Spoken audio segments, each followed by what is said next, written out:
Trump దుందుడుకు నిర్ణయాల నేపథ్యంలో కేంద్ర ప్రభుత్వం ఇప్పటికే దిద్దుబాటు చర్యలు చేపట్టింది. ఇటీవలే జీఎస్టీ స్వరూపంలో మార్పులు చేసింది. ఇప్పటి వరకు ఉన్న 4 స్లాబులను తొలగించి వాటిని 2కి పరిమితం చేసింది.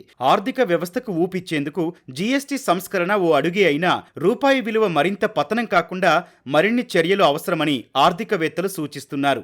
ఇటీవలే 4 అతిపెద్ద ఆర్థిక వ్యవస్థగా అవతరించి బలంగా ఉన్న భారత్ ఇక 3వ అతిపెద్ద ఆర్థిక వ్యవస్థగా ఎదగాలనే లక్ష్యాన్ని నిర్దేశించుకుంది. అయితే ఈ లక్ష్యానికి రూపాయి పతనం అడ్డుగా ఉండరాదంటే విదేశీ దిగుమతులపై ఆధారపడటం తగ్గించి స్వదేశంలోనే పారిశ్రామిక ఉత్పత్తిని పెంచాలి. మేక్ ఇన్ ఇండియా ఉత్పత్తి అనుసంధానిత ప్రోత్సాహక పథకం సాయంతో స్వదేశంలో పరిశ్రమలకు ఊతమిచ్చి ఎగుమతులు ప్రోత్సహించాలి. దానివల్ల డాలర్కు గిరాకీ తగ్గి వాణిజ్య లోటు దిగి వస్తుంది. పునరుత్పాదక ఇంధన ఉత్పత్తులను పెంచాలి. ఎలక్ట్రిక్ వాహనాలు విస్తృతంగా ప్రోత్సహించాలి. చమురు దిగుమతులు భారీగా తగ్గించాలి. యూరో, యెన్, యువాన్ నిల్వలు పెంచుకొని డాలర్పై ఆధారపడటం క్రమంగా తగ్గించాలి.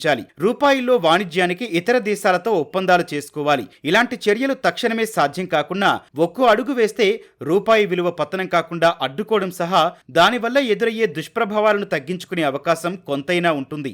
ఆర్థిక వ్యవస్థ కూడా బలంగా మారుతుంది.